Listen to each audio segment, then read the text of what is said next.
तो नमस्कार दोस्तों, मैं दीपक नागर। दीपक इकोनॉमिक्स के इस चैनल पर आप सभी दोस्तों का स्वागत है। दोस्तों, इस चैनल पर मैं डेली डिस्कस करता हूँ डेली इकोनॉमी न्यूज़ और आज डेट 19 फरवरी 2026। तो दोस्तों, हम आज एक बहुत ही इंपॉर्टेंट टॉपिक पर डिस्कस करेंगे। आप सबने इंडिया यूएस ट्रेड डील के बारे में तो काफ़ी कुछ सुना होगा। पिछले लगभग 10-15 दिन से दोस्तों यही मुद्दा चल रहा है। जब से ट्रम्प साहब ने 6 फरवरी को अनाउंसमेंट किया, उसके बाद पूरे इंडिया में लगभग ये मुद्दा चर्चाओं में रहा है।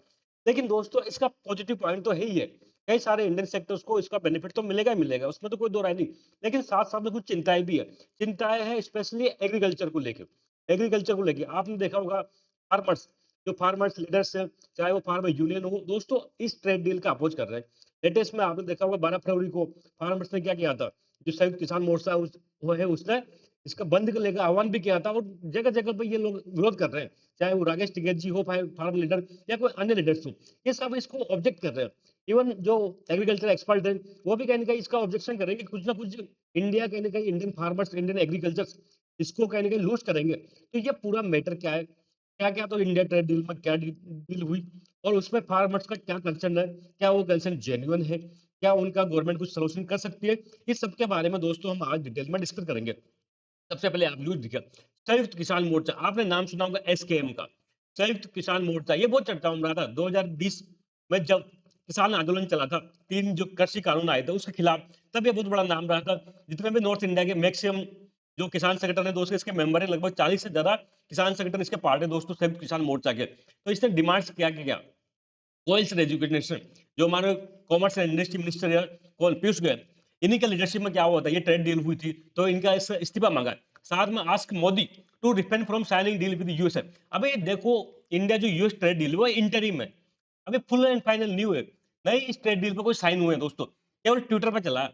ट्रम्प साहब ने ट्वीट कर दिया बस ट्रेड डील होगी, लेकिन ऐसा ट्रेड डील नहीं होती है। ट्रेड डील के लिए फॉर्मली क्या होता है, साइन वगैरह होता है, वो प्रोसेस अभी बाकी है। तो ये मना कर रहे हैं कि भाई प्रधानमंत्री मोदी जी को क्या करना चाहिए, इस इंडिया यूएस ट्रेड डील पर साइन नहीं करनी चाहिए। क्यों नहीं करनी चाहिए वो हम तो आगे देखेंगे। Scam says India US trade deal, जो बेसिकली जो डील है वो क्या एंटी फार्मर है, क्या है एंटी फार्मर है, फार्मर्स को लूज करेगा इसको। Urges president to stop it, राष्ट्रपति जी को क्या करना चाहिए, इसमें इंटरफेयर करना चाहिए और इसमें साइन होने से रोकना चाहिए, ऐसा संयुक्त किसान मोर्चा की मांग है। लेकिन साथ में दोस्तों इसमें गवर्नमेंट का भी पक्ष हमको देखना पड़ेगा। केवल दोस्तों कभी भी कोई चीज वन साइडेड नहीं होती।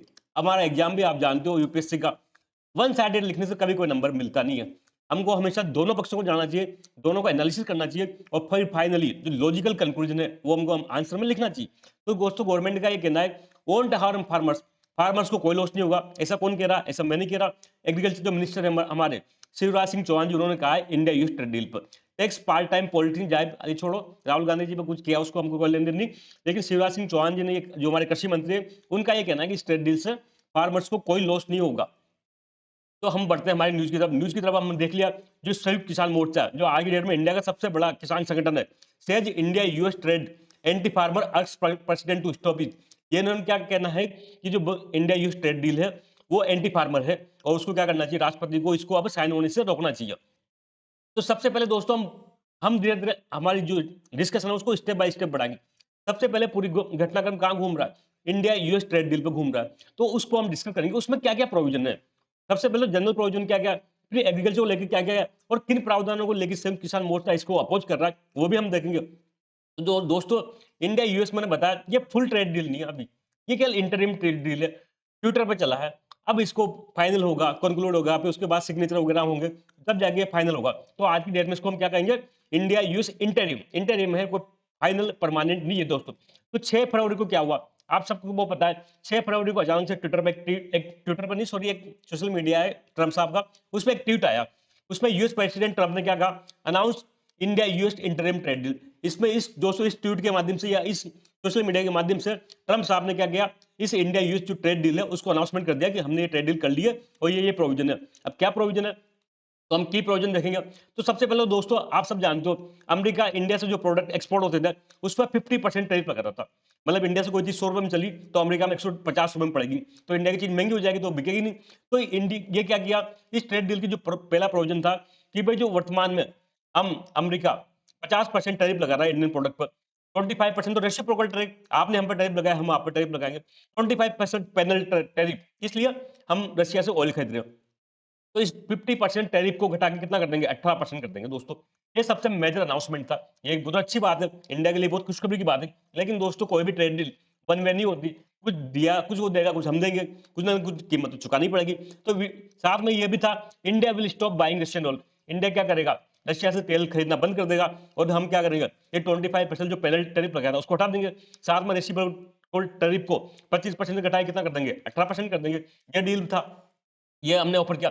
साथ में दोस्तों इंडिया क्या करेगा, अगले 5 साल में इंडिया विल बाय $500 बिलियन के आसपास अमेरिका की चीजें खरीदेगा।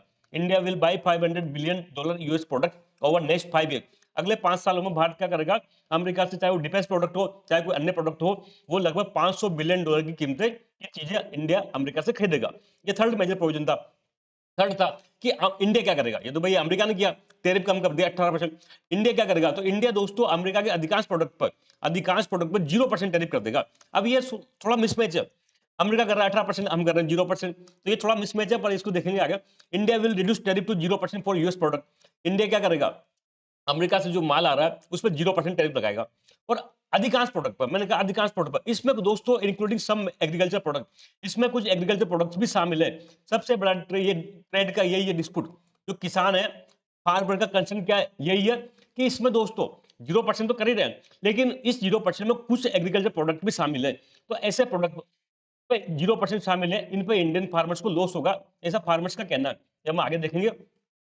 Will reduce non tariff barrier, साथ में कुछ नॉन टैरिफ बैरियर भी रिड्यूस करेंगे। जैसे सबसे बड़ा एग्जांपल है नॉन टैरिफ बैरियर का। देखो दो तरह से चीजें ट्रेड को रोक सकता है। एक तो है कि हम अमेरिका से कोई चीज यहाँ इंडिया में आ रही है उस पर टैरिफ लगा दें, 100 रुपए की चीज आ रही 50% टैरिफ लगा दिया, 150 में बिकेगी, महंगी हो जाएगी, बिकेगी नहीं। दूसरा होता है हम टैक्स नहीं लगाएंगे, लेकिन हम कहेंगे कि हम जीएम क्रॉप नहीं खरीदेंगे। अमेरिका में क्या होता है, जीएम मक्का उगती है, जीएम मेज, जो जेनेटिकली मॉडिफाइड मक्का है वो अमेरिका में खूब उगती है। लेकिन हमने घोषणा कर रखी कि हम टैरिफ नहीं लगा रहे, लेकिन हम बाहर से जेनेटिकली मॉडिफाई क्रॉप को इंडिया में नहीं आने देंगे। तो ये क्या है, ये एक तरह का नॉन टैरिफ बैरियर है। तो इस नॉन टैरिफ बैरियर के वर्तमान से क्या हो रहा है, वर्तमान में जो अमेरिका में पैदा होती है जेनेटिकली मॉडिफाइड फसलें, चाहे वो मक्का हो चाहे सोयाबीन हो, वो इंडिया में नहीं आ पा रही इस नॉन टैरिफ बैरियर से। तो दोस्तों इसमें हमने ये भी अनाउंस किया गया है कि हम नॉन टैरिफ बैरियर को हटाएंगे। तो ये भी इसके लिए भी किसान चिंताजनक है। क्या अब जेनेटिकली मॉडिफाइड क्रॉप से जैसे मक्का ये इंडिया में आ पाएगी, क्योंकि हम नॉन टैरिफ बैरियर को हटा लेंगे। हालांकि इसमें क्लैरिटी पूरी नहीं है, लेकिन किसानों की चिंता तो यहाँ पर कहने की जायज है। तो ये 5 मेजर टैरिफ थे। मैं दोबारा रिपीट कर दूं, इंडिया यूएस ट्रेड डील के जो 5 मेजर प्रोविजन थे। सबसे पहले तो अमेरिका क्या करेगा, 50% से घटा के टैरिफ 18% करेगा। इंडिया रशिया से तेल खरीदना बंद कर देगा। इंडिया रशिया से अमेरिका से सॉरी $500 बिलियन के माल खरीदेगा अगले 5 साल में। साथ में भारत क्या करेगा, 0% टैरिफ लगाएगा अधिकांश प्रोडक्ट पर, उसमें कुछ एग्रीकल्चर प्रोडक्ट भी शामिल है, इस पर डिस्प्यूट है। साथ में नॉन टैरिफ बैरियर को कम करेगा, इसमें भी किसानों को इतराज है। ये 5 मेजर बिंदु थे। अब किसान इसको क्यों ऑब्जेक्ट कर रहे हैं, तो भाई देखो ये ट्रेड डील नहीं हुई थी ना, इससे पहले इंडिया जो अमेरिका से एग्रीकल्चर माल आता था उस पर लगभग 30 से 150% तक टैक्स लगाता था। 30% से लेकर 150% तक। सपोज करो अमेरिका से कोई चीज आई 100 रुपए की, हमने 50% टैरिफ लगाया 150 में, अब वो 150 में बिकेगी और इंडिया का यहाँ डोमेस्टिक जो माल है वो सस्ता बिकेगा, तो जाहिर सी बात है इंडिया का ही माल बिकेगा, अमेरिका का माल तो बिकेगा नहीं। तो इसलिए दोस्तों before trade deal India impose tariff of 30 से 150% ऑन एग्रीकल्चर प्रोडक्ट। भारत क्या करता है, एग्रीकल्चर प्रोडक्ट पर बहुत हाई टैरिफ लगाता था, तो इसलिए अमेरिका का माल इंडिया में बिकता नहीं था और हमारा किसानों का माल यहाँ पे बिकता था। लेकिन अब क्या कहा जा रहा है, इस ट्रेड डील में मैंने बताया कि India will eliminate tariff on following agriculture. कई सारे जो लिमिटेड एग्रीकल्चर प्रोडक्ट है ना, उस पर इंडिया क्या करेगा, टैरिफ कम करेगा। जैसे सोरगम, सोरगम को दोस्तों हिंदी में कहते हैं ज्वार। क्या कहते हैं, ज्वार, जो बेसिकली सोरगम। अब सोरगम दोस्तों, सोरगम ज्वार का अभी आज की डेट में आपने देखा होगा, ज्वार का इंडियन फूड में बहुत कम इस्तेमाल होता है। खाने में हम रोटियां बना के बहुत कम खाते हैं, ज्वार की खाते हैं, लिमिटेड खाते हैं। बेसिक इसका मेन यूज है वो एनिमल फीड के रूप में, पशुओं के खाने के रूप में दोस्तों सोरगम का इस्तेमाल होता है। एक इंपॉर्टेंट चीज जो हमने छूट दी वो है distillers dried grains with soluble. इसको सबसे बड़ा दोस्तों कंटेस्टेड यही है। सबसे बड़ा ट्रेड डील में जो डिस्प्यूट है ना, वो डीडीजीएस को लेके है, distillers dried grains with soluble. ये डीडीजीएस कुछ नहीं है दोस्तों, जो मक्का होता है ना, मक्का, मक्का से आप सबको पता है एथेनॉल बनता है, जैसे गन्ने से बनता है, गन्ने से भी एथेनॉल बनता है। तो ये मक्का से जो एथेनॉल बन जाता है, उस एथेनॉल के बाद जो माल बचता है ना, उसको दोस्तों डीडीजीएस कहते हैं, distillers dried grains with soluble. Basically ये प्रोसेस कौन होता है, मक्का को प्रोसेस कर दो, उससे एथेनॉल निकाल लो, उसके बाद का जो आइटम बचता है उसको डीडीजीएस कहते हैं। ये बाई प्रोडक्ट होता है एथेनॉल बनने का। एथेनॉल बनने के बाद जो बाई प्रोडक्ट बनता है उसको क्या होता है, डीडीजीएस होता है। अब बेसिकली डीडीजीएस बन किससे रहा, कौन से बनता है दोस्तों, मक्का से बनता है, जिसका काम इस्तेमाल दोस्तों एनिमल फीड के रूप में होता है। क्या होता है एनिमल फीड के रूप में, जो बड़ी-बड़ी गौशाला है या फिर जो बड़े-बड़े है ना, जहाँ पर है ना डेयरी का काम होता है, वहाँ पे दोस्तों इसको एनिमल फीड के रूप में इस्तेमाल किया जाता है। तो इसमें छूट दे दी हमने। अब तक ये डीडीजीज़ का हम इम्पोर्ट नहीं करते थे अमेरिका से, लेकिन अब करेंगे। हम ज्वार का नहीं करते थे, लेकिन अब करेंगे। ट्री नट्स जैसे वॉलनट, इसका इम्पोर्ट हम अमेरिका से करेंगे दोस्तों। इस पे टैरिफ हमने 0% कर दिया। फ्रेश एंड प्रोसेस्ड फूड, कुछ limited process and fresh food है, उस पर दोस्तों हमने टैरिफ कम कर दिया, इनका हम इम्पोर्ट करेंगे। सबसे बड़ा डिस्प्यूट है एप्पल। एप्पल को लेके आप सबने अगर न्यूज़ में पढ़ रहे होंगे, तो कश्मीर के किसान, जैसे कश्मीर के लीडर्स हो, हिमाचल प्रदेश हो, ये दोस्तों इसको अपोज कर रहे हैं। अगर अमेरिका से सस्ता एप्पल इंडिया में आएगा, तो हमारा एप्पल कैसे बिकेगा? इसको लेके उनको चिंता है। तो ये प्रोसेस एंड प्रोसेस्ड फूड को हमने अलाउ कर दिया। पाइन एप्पल को हमने अलाउ कर दिया। कोकोनट, नारियल, ये सब हम अमेरिका से इम्पोर्ट करेंगे। सोयाबीन ऑयल, हम अमेरिका से सोयाबीन ऑयल खरीदेंगे दोस्तों। अगर अमेरिका से सोयाबीन आ जाएगी, तो फिर इंडिया का जो मध्य प्रदेश में सोयाबीन होती है, उसका क्या होगा? क्या वो किसानों को कैसे बिकेगी? इसलिए देखा होगा आपने, जैसे ट्रेड डील हुई, सोयाबीन के भाव घट गया। सोयाबीन के भाव घट गए क्योंकि अब मार्केट को डर लग रहा है कि अब अमेरिका से क्या होगा, सस्ती सोयाबीन ऑयल आएगा इंडिया में। वाइन एंड स्पिरिट, अमेरिका से सस्ती वाइन एंड स्पिरिट आएगी, तो जो नासिक में अंगूर बनता है, उस अंगूर का क्या होगा? उस अंगूर से जो वाइन बनेगी, वो कम बिकेगी दोस्तों। कुछ ड्राई फ्रूट में भी छूट दी गई है, जैसे कैश्यू, काजू। काजू अब अमेरिका काजू खा पाओगे आप लोग। कॉटन, कॉटन के इंपोर्ट पे भी छूट दी गई है। जब कॉटन अमेरिका से आएगी, तो फिर हमारा किसान का क्या होगा? ये सब चीज़ों के लिए दोस्तों अपोज़ है। लेकिन कुछ आइटम्स को इसमें शामिल नहीं किया गया, जो बेसिकली बहुत लिमिटेड आइटम को इसमें शामिल किया गया है दोस्तों, वो भी कोटा बेस किया गया है। ऐसा नहीं, अनलिमिटेड हम कॉर्न मँगाएँगे वहाँ से, अनलिमिटेड डीडीजीएस ने कुछ कोटा बाँध दिया, अनलिमिटेड एप्पल भी नहीं मँगाएँगे, कुछ लिमिटेड एप्पल हम वहाँ से मँगाएँगे। लेकिन जो मेजर सबसे मेजर चीज़ है, वो इस आइटम में शामिल नहीं की गई एग्रीकल्चर, वो डेयरी प्रोडक्ट। डेयरी प्रोडक्ट के दोस्तों इस ट्रेड डील का पार्ट नहीं, पहले की तरह 50%, 100% टैरिफ इस पे लगता रहेगा। चाहे वो मिल्क हो, चाहे घी हो, चाहे वो पनीर हो, चाहे कोई अन्य चीज़ हो, लेकिन डेयरी प्रोडक्ट को इस डील में शामिल नहीं किया गया। सीरियल्स, जो मेजर है हमारा, गेहूँ, व्हीट, राइस, गेहूँ, चावल जैसे प्रोडक्ट को भी इस ट्रेड डील में शामिल नहीं किया गया दोस्तों। फ्रेश फ्रूट एंड वेजिटेबल, केवल लिमिटेड फ्रेश फ्रूट को शामिल किया गया दोस्तों, जैसे एप्पल जैसे को। बाकी other fresh fruit and vegetables को इस ट्रेड डील का शामिल नहीं किया गया। तो गवर्नमेंट का ये कहना है, जो मेजर सेंसिटिव चीज़ है, सेंसिटिव क्या? भारत में सबसे सेंसिटिव एग्रीकल्चर आइटम क्या है? डेयरी प्रोडक्ट, पूरे इंडिया में चलता है। जो सीरियल है, गेहूँ, चावल, ये मेजर सेंसिटिव आइटम है इंडिया के लिए। फ्रेश फ्रूट, वेजिटेबल्स ये है, तो इस चीज़ों को तो हमने शामिल ही नहीं किया गया। तो व्हाई दिस कोलावेरिटी? ये इतना हंगामा क्यों? सिर्फ किसान मोर्चा इतना किस बात को हंगामा कर रहा है? पंजाब हरियाणा में ज़्यादातर क्या उगता है? गेहूँ, चावल उगते हैं, तो उसको हमने शामिल नहीं किया। पश्चिम यूपी में क्या गन्ना उगता है, गन्ने को शामिल नहीं किया गया। तो ये सब मेजर जो सेंसिटिव आइटम थे इंडिया के लिए, वो इस ट्रेड डील का पार्ट नहीं है दोस्तों। अब फार्मर्स को अपोज किया गया। सबसे जो मेजर रीजन है दोस्तों, वो है first time in India trade history. ये दोस्तों इंपॉर्टेंट बिंदु याद रखें। India trade history, India cross the red line and open agriculture sector. India never allowed agriculture products to be part of any trade deal. देखो भारत के इतिहास में जितने भी ट्रेड डील हुई है दोस्तों, जितने भी ट्रेड डील हुई है, हमने निगोशिएशन किया, उन सब में एक रेड लाइन थी। क्या थी? इंडिया की रेड लाइन थी, वो थी agriculture product, agriculture and dairy. Agriculture and dairy पे हम कभी कोई ट्रेड डील नहीं करेंगे। जो टैक्स लगता है वो लगेगा, चाहे आप कितना ही ट्रेड डील कर लो, कितना ही नेगोशिएशन कर लो। इंडिया ने कभी भी ये रेड लाइन क्रॉस नहीं करी। आपने एक लेटेस्ट में नाम सुना होगा, एक एग्रीमेंट हुआ था आरईसीपी। इस आरईसीपी पे इंडिया ने इसलिए साइन नहीं की क्योंकि इसमें ना एग्रीकल्चर डेयरी प्रोडक्ट को शामिल किया जा रहा था। तो भारत की एक रेड लाइन थी कि हम कोई भी ट्रेड डील डिस्कस करेंगे, तो हम रेड इसको एग्रीकल्चर और डेयरी प्रोडक्ट को कभी भी शामिल नहीं करेंगे। लेकिन पहली बार इतिहास में दोस्तों, अमेरिका के साथ होने वाली इस ट्रेड डील में हमने एग्रीकल्चर प्रोडक्ट को शामिल कर लिया गया। तो इसलिए किसानों को डर है दोस्तों। ये अब वो क्या हो रहा, अब तक क्या था, घर में अंदर घुसने के लिए क्या हो रहा था, इंडिया के एग्रीकल्चर मार्केट में अंदर घुसने के लिए हमने क्या लगा, गेट लगाई, कुंडी लगा रखी थी। लेकिन वो अब कुंडा खुल गया दोस्तों, पहली बार भारत के इतिहास में वो कुंडा खुल चुका है। अब थोड़ा लिमिटेड है, फिर बाद में ज्यादा होगा। तो ये दोस्तों सबसे मेन रीजन यही है। किसानों की मेन मांग है कि भाई कितने भी ट्रेड डील हो, उसमें आप एग्रीकल्चर को तो शामिल करो ही नहीं, डेयरी को तो शामिल करो ही नहीं। आपने ये किया, चाहे वो ज्वार हो, चाहे वो मक्का हो, चाहे सोयाबीन हो, ये बिल्कुल गलत है, इसको रोको। तो first time in India trade history, India cross the red line. Bharat ने क्या किया, जो रेड लाइन थी, जो कुंडी थी, वो कुंडी खोल दी अमेरिका के एग्रीकल्चर प्रोडक्ट के लिए and open agriculture sector. India never allowed agriculture product to be part of any deal. अब तो कोई बात नहीं थी, हमने आरईसीपी साइन नहीं किया। तो अब ऐसा क्या हो रहा है कि अमेरिका के साथ में हमने जो रेड लाइन थी हमारी एग्रीकल्चर प्रोडक्ट, उसको क्रॉस करके हमने कुंडी खोल दी अमेरिका के प्रोडक्ट के लिए। तो मेन ऑब्जेक्शन दोस्तों इस बात का लेके है। दूसरा जो मेन बात है भाई, अब अमेरिका से क्या होगा, जो एग्रीकल्चर प्रोडक्ट मैंने बताया, वो अमेरिका से यहाँ इंडिया में चीप प्रोडक्ट आएंगे, उन पर टैक्स तो लगेगा नहीं। अब चीप प्रोडक्ट आएंगे तो इंडिया का फार्मर का जो माल होगा, वो उससे कंपटीशन नहीं कर पाएगा दोस्तों। भाई सोयाबीन, अगर मक्का का कोई प्रोडक्ट वहां से आ रहा है अमेरिका से, तो इंडिया के फार्मर ने जो बनाया, वो उससे कंपटीशन नहीं कर पाएगा, वो वहां से सस्ता रहा है, वहां से वो सस्ता रहा है दोस्तों। उसको वो कर नहीं पाएगा तो इंडियन फार्मर क्या होगा, बर्बाद हो जाएंगे।